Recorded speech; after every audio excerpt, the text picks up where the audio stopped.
The forgotten ones. I should have never come back.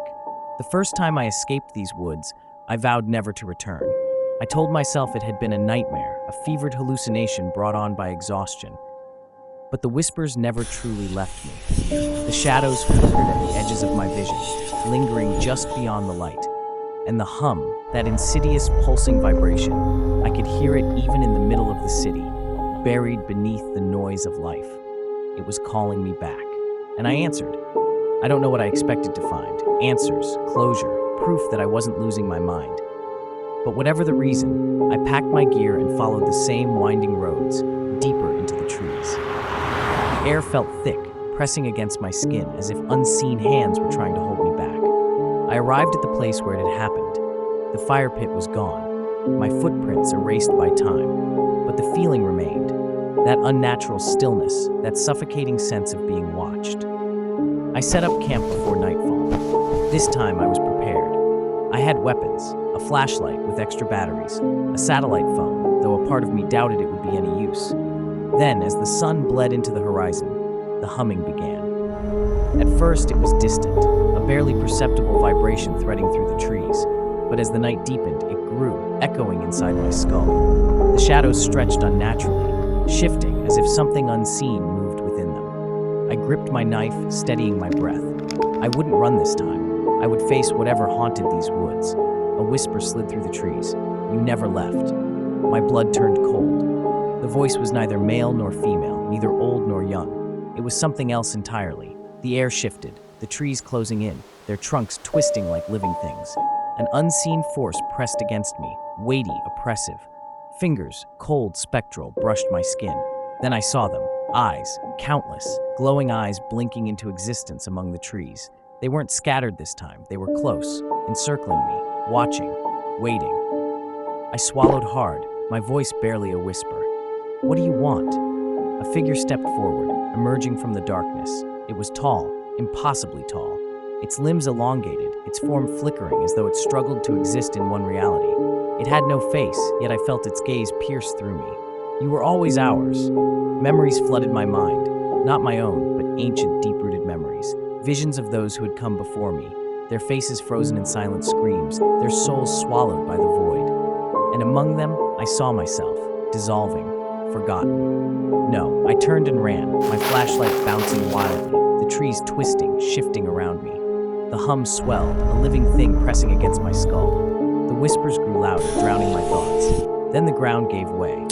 I fell into darkness, the cold swallowing me whole. When I awoke, I was no longer in the forest. I stood in a vast, endless expanse of shadow, a place outside of time. The air was thick, suffocating, filled with murmurs that weren't spoken yet echoed through my mind. I tried to move, but I wasn't alone. Figures surrounded me, flickering, their forms barely tethered to existence. The nameless ones, the forgotten, their faces contorted in agony, mouths frozen in silent wails, their eyes, empty sockets, filled with endless black.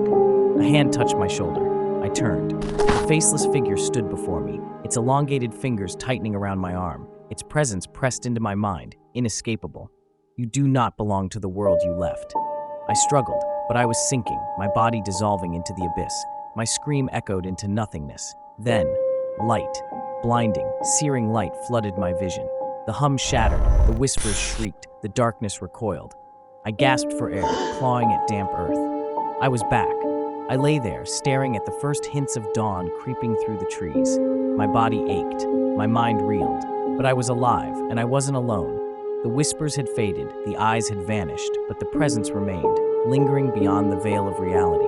I had escaped, but I knew, deep in my soul, they were still watching, waiting for me to return. The days passed, but the feeling never left.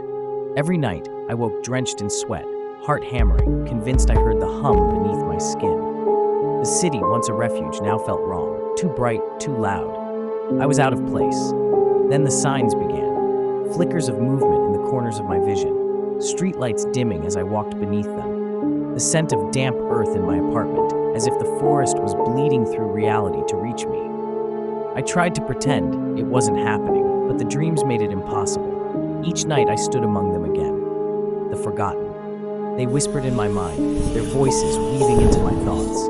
I saw their hollow eyes, their twisted forms, and in the reflection of their empty sockets, I saw myself. You cannot run, they told me. You were never meant to leave. I fought to wake up, clawed my way out of the abyss. But each time it was harder, their grip on me tightening, the hum growing stronger. Then one night, I woke to find my reflection missing from the mirror. Not distorted, not broken, gone. The space where I should have been was empty, a void.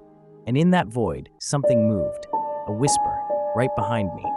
Come home. The light flickered, the shadows stretched, and I understood. I never truly left the forest, it had followed me. Or perhaps I had been part of it all along. The hum resonated through my bones, deep and consuming. The darkness crept closer, slipping through the cracks of reality. This time, there would be no escape. This time I would not wake up. And as always, if you liked the video, don't forget to like and subscribe. Cheers.